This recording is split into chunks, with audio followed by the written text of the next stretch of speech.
Mom kills her 5-year-old daughter and lies about kidnapping. Deep in the heart of Sicily, Italy, near the towering Mount Etna, lies the small town of Mascalucia. Here, a young couple, Martina Patti and Alessandro Del Pozzo, fell in love as teenagers and had a beautiful daughter named Eleanor. Their story seemed like a perfect family tale until it took a dark turn that shocked their entire community. Before we dive into this heartbreaking story, take a moment to subscribe our channel and turn on notifications so you never miss our daily updates of the most compelling real-life stories. Let's go back to June 2022, when a mother's unthinkable actions changed many lives forever. This story shows how things aren't always what they seem, and how a peaceful family life can hide troubling secrets. If you find these kinds of stories interesting, please like this post and join our growing community of story lovers. Now let's begin this incredible tale that left a small Italian town forever changed. In a small town called Mascalucia in Sicily, Italy, lived a young woman named Martina Patti. She met Alessandro Del Pozzo when they were both teenagers, and they fell in love. The town, sitting near the famous Mount Etna volcano, was where their story began. Their love story seemed perfect at first. After dating for 6 years, they had a beautiful daughter named Eleanor. She brought so much happiness to their lives and to their families. The three of them made many happy memories together in their small Sicilian community. But their relationship wasn't as perfect as it seemed. They fought a lot, mostly because of jealousy. Things got so bad that Martina reported Alessandro to the police for hitting her. She later took back her complaint because Alessandro was in trouble for supposedly robbing a jewelry store, though he was later found innocent. There were also rumors about Alessandro selling drugs. By 2022, when Martina was 23 and Alessandro was 24, they decided to end their relationship. Their daughter Elena was almost 5 years old at the time. The breakup was hard on everyone, but they tried to make it work for Elena's sake. Martina was working hard to build a better life. She had already finished school for physical education, but decided to study nursing too. She wanted a steady job to take care of Elena, who lived with her. Her classmates at nursing school thought she was nice and always calm. She loved being a mom and often showed pictures of Elena to her friends. After some time, both Martina and Alessandro started dating other people. Martina met a guy named Francesco and dated him casually for about 6 weeks. It wasn't anything serious. They just hung out with friends sometimes because they were both busy with their own lives. This new chapter seemed to be working out okay for everyone involved. While Martina was casually dating, Alessandro found himself in a more serious relationship with a new girlfriend. Though her name wasn't public, she was often seen by his side during both good and bad moments. This new arrangement meant Elena split her time between both parents. She would spend weekends with her father and his parents, then return to her mother's house during the week. This schedule seemed to work well for everyone, especially Elena, who adjusted nicely to moving between both homes. At Elena's daycare center, the teachers couldn't say enough good things about her.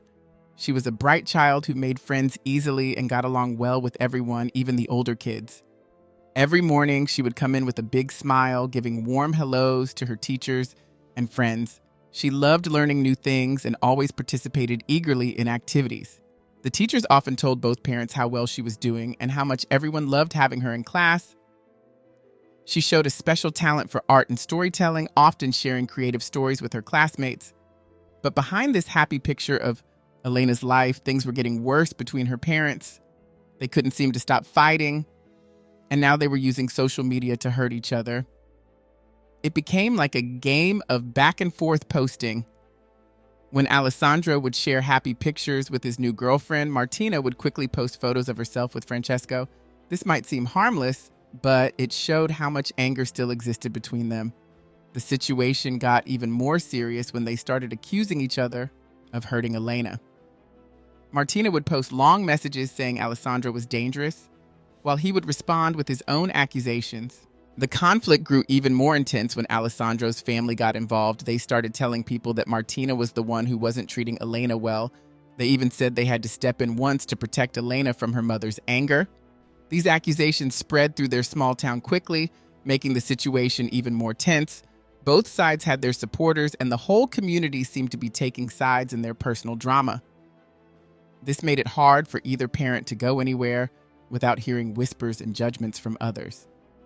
The weekend of June 11 to 12, 2022 seemed normal enough. Elena spent time with her father and his parents, enjoying their company and sleeping over at their house. She played in their garden, helped her grandmother cook, and watched movies with her father, all the usual things she loved to do during her weekend visits. On Monday morning, June 13th, Alessandro's mother took Elena to daycare, just like always. The little girl had a great day at school, participating in all the activities and playing with her friends.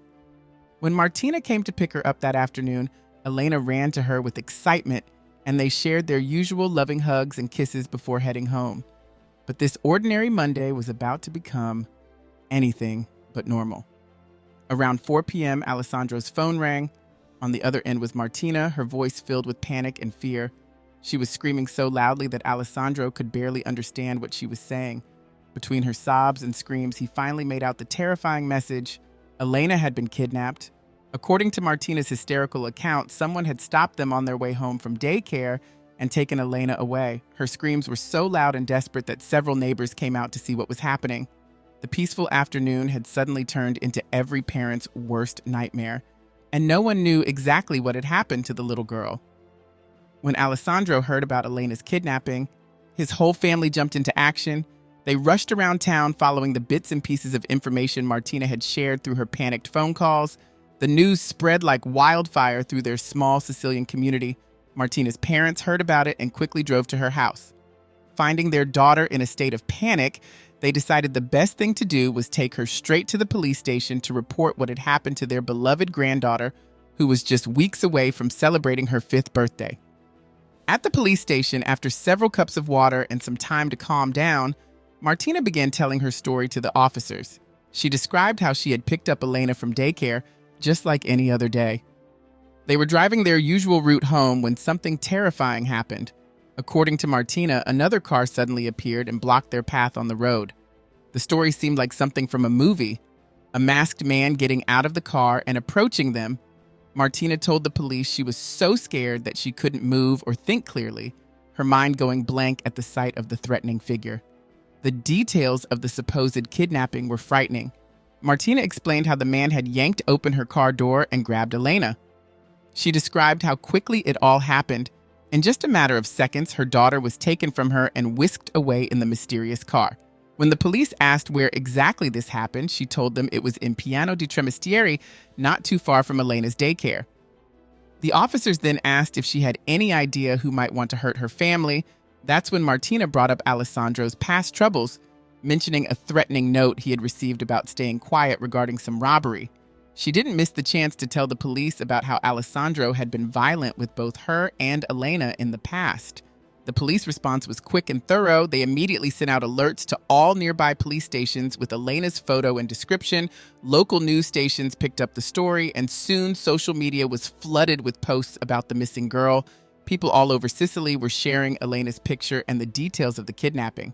The community came together, with many locals offering to help search the area where Martina said the kidnapping had taken place.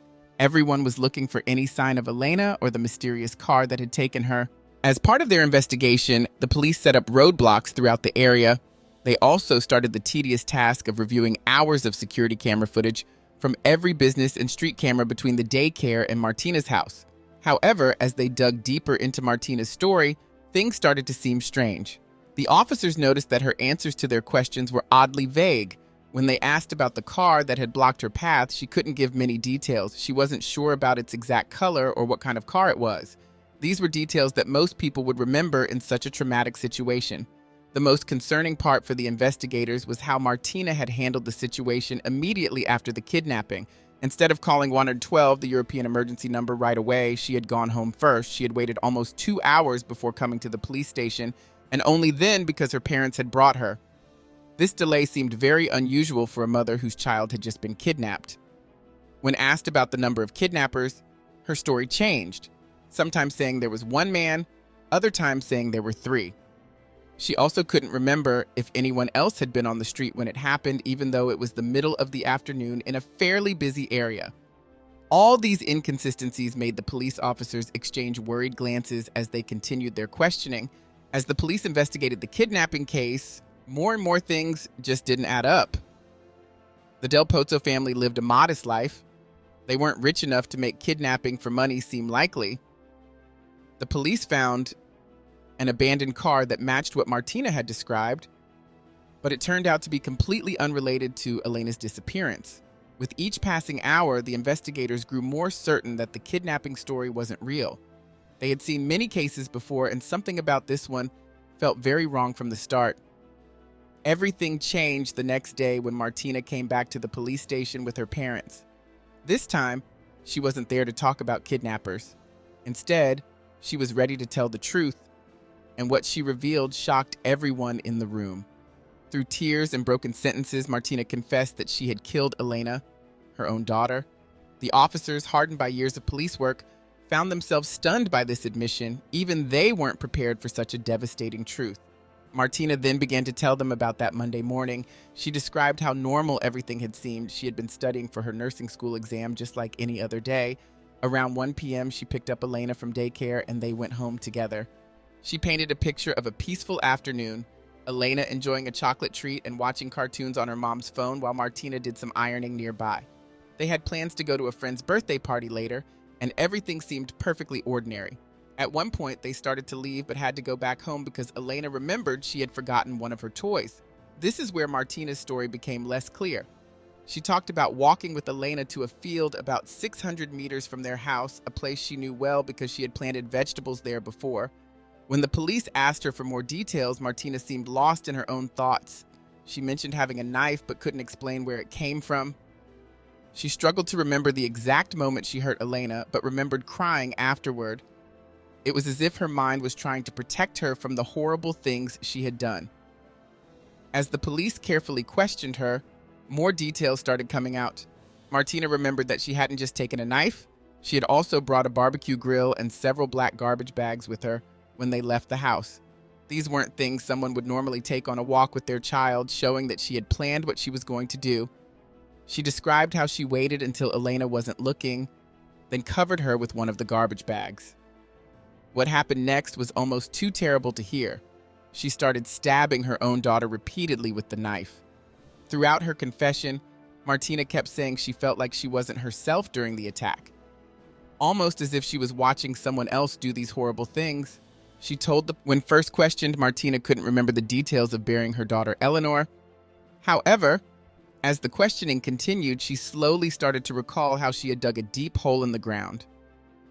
The details about the knife remained fuzzy in her memory, but she remembered going back home afterward. She changed her clothes, though she kept insisting there hadn't been any blood on them, and then made a phone call to Alessandro. Her voice was shaking so much that she could barely form complete sentences. Still in a daze from what she had done, Martina drove to her parents' house, desperately seeking comfort and understanding. Her mind was spinning, unable to face the horrible reality of her actions. It was there, sitting in her childhood home, that she made up the story about Eleanor being kidnapped. She used the previous threats against Alessandro as inspiration, thinking it would make her story more believable. The weight of her lies felt heavy on her shoulders, but at that moment, it seemed like her only escape. After her first round of questioning at the police station, memories started flooding back. The truth became clearer in her mind, and she felt an overwhelming need to tell someone. She chose to confide in her father, even though she was terrified of how he might react. To her surprise, her father showed security cameras from the morning of that tragic day showed Martina following her usual routine, working out like she did every morning. Later footage from Eleanor's daycare captured what would be their last moments together. Eleanor running happily to her mother with a big smile, waving goodbye to her friends as they left together. Traffic cameras along their route home showed Martina's car driving normally, proving that her original story about being attacked by strangers was false. This evidence painted a heartbreaking picture of a normal day that ended in unimaginable tragedy. The investigators noted how the security footage showed no signs of distress or unusual behavior until the final moments, making the case even more perplexing. The day after Eleanor went missing, Martina led the police to a field where she claimed everything happened. As soon as they arrived, the police put up yellow tape around the area to keep people away while they searched for evidence. What they found was heartbreaking: a black garbage bag buried under dirt and volcanic ash. Inside was Eleanor's body, with multiple knife wounds. Near the burial site, the police found 2 items that would become important evidence: a shovel and a wooden-handled kebab skewer. The discovery drew a lot of attention, and soon people from the neighborhood started gathering around the police tape, watching as the investigation unfolded. Word spread quickly through the community that Eleanor's body had been found. Among the growing crowd was Eleanor's father, Alessandro, who came with his girlfriend. When he realized what had happened, his grief turned to anger, and several police officers had to hold him back as he tried to run toward the crime scene. The neighbors who had known the family for years stood in shocked silence, unable to believe what was happening in their quiet community. Many of them had seen Eleanor playing in the streets just days before, her laughter echoing through the neighborhood. Eleanor's teacher, Veronica, spoke to the police through tears, saying she never imagined Martina could do something so terrible. She remembered how Martina would always attend school events, help with homework, and seemed to treasure every moment with her daughter. She was always there for Eleanor, Veronica said, her voice shaking. I keep asking myself what changed. What went so wrong? The teacher shared stories about Eleanor's bright smile and how she loved drawing pictures of her family, making the tragedy even more difficult to understand. After recovering Eleanor's body, the medical team carefully transported her to the forensic medicine department for a detailed examination. Throughout this process, people noticed something strange about Martina. She seemed unusually calm, almost like she was talking about someone else's story. While others around her were crying and devastated, she showed no signs of sadness or regret as she told the police what had happened. Her emotional distance made many people, including the investigators, increasingly concerned about her mental state. Later that day, the police held a meeting with reporters where Colonel Pierre Carmine Sica shared what they had learned. He explained that Martina's troubled feelings after breaking up with Alessandro might have led to her actions. The investigation revealed that Martina had become obsessed with Alessandro's new girlfriend and couldn't handle seeing them happy together. She reportedly felt left out when she saw Alessandro and Eleanor spending time together, and these feelings of jealousy and rejection grew stronger over time. The police believed that Martina might have seen hurting Eleanor as a way to cause Alessandro pain. When reporters asked about the possibility of other people being involved in what Martina first called a kidnapping, the police firmly stated that she had acted alone. They explained that her emotional struggles after the breakup appeared to be the main reason behind her actions. The evidence suggested that Martina had planned everything in advance. She didn't just bring a weapon, but also tools to hide what she had done. The police noted that the shallow grave where Eleanor was found, the police investigators found disturbing evidence that Eleanor's neck had been broken, possibly while Martina was trying to force her daughter's body into the shallow grave. They discovered that Martina had even damaged her own car's lock on purpose to make her kidnapping story more believable and to cast suspicion on Alessandro. Concerned about all the details, the judge ordered special tests to be done, including checking if Eleanor had been given any drugs before she died.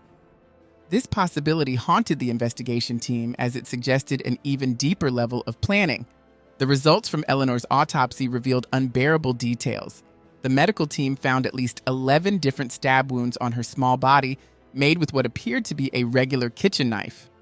One of these wounds was ultimately fatal, but the doctors believed Eleanor didn't die right away. Instead, they thought she might have been alive and suffering for some time after being stabbed. This information was particularly difficult for the investigation team to process, and Judge Daniela Monaco Crea used it as evidence to support the serious charges against Martina, including planning the murder in advance. After reviewing all the evidence, the judge ordered Martina to be held at the Catania Women's Institute. They put her in a cell by herself and had guards watching her all day and night to make sure she wouldn't try to hurt herself. When Martina appeared in court, she admitted to what she had done, but her story kept changing and had many parts that didn't make sense.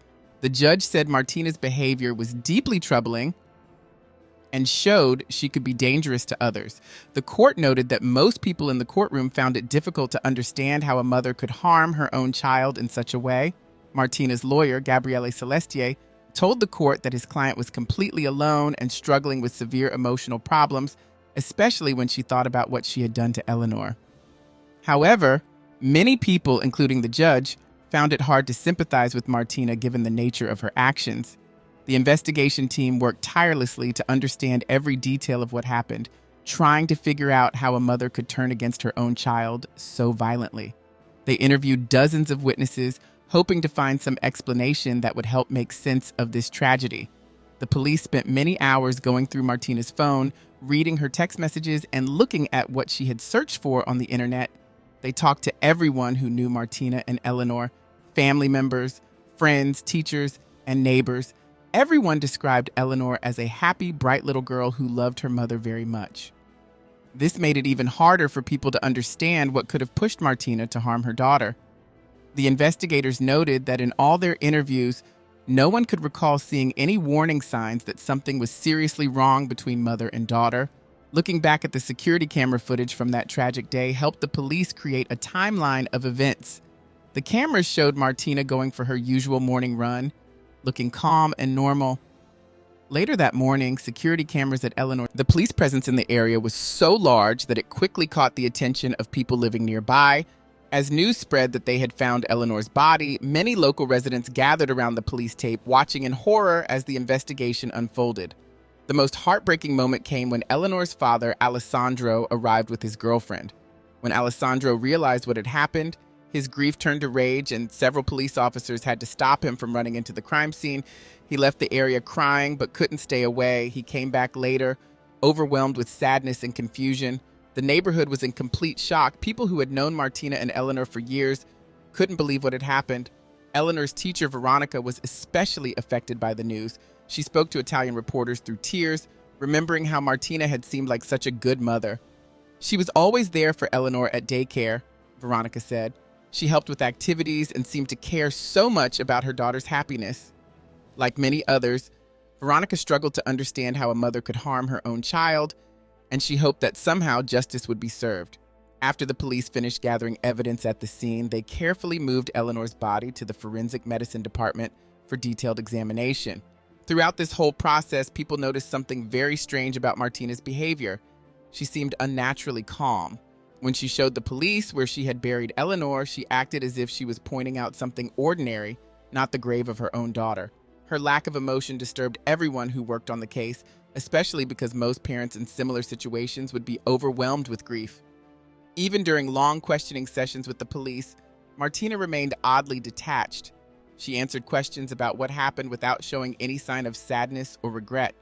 She didn't add much to what she had already told them, and her calm behavior made it hard for investigators to understand what was going on in her mind. The police had never seen anything quite like it. A mother who could talk about her daughter's death as if she was describing an everyday event. At a big meeting with reporters, Colonel Pierre Carmine Sica shared what the police had learned about why Martina might have done this terrible thing. While she never clearly explained her reasons, the investigation showed that her breakup with Alessandro had affected her deeply. She had become obsessed with Alessandro's new girlfriend, and this obsession seemed to grow worse over time. While scientists were still studying evidence from the crime scene, the prosecutors believed Martina had planned everything in advance. They pointed out that she hadn't just brought a weapon with her that day, she had also brought a shovel, showing she intended to hide what she had done. This kind of preparation made the crime even more serious in the eyes of the law. The prosecutor said these details proved that Martina knew exactly what she was going to do that terrible day. The way Eleanor was buried told its own sad story.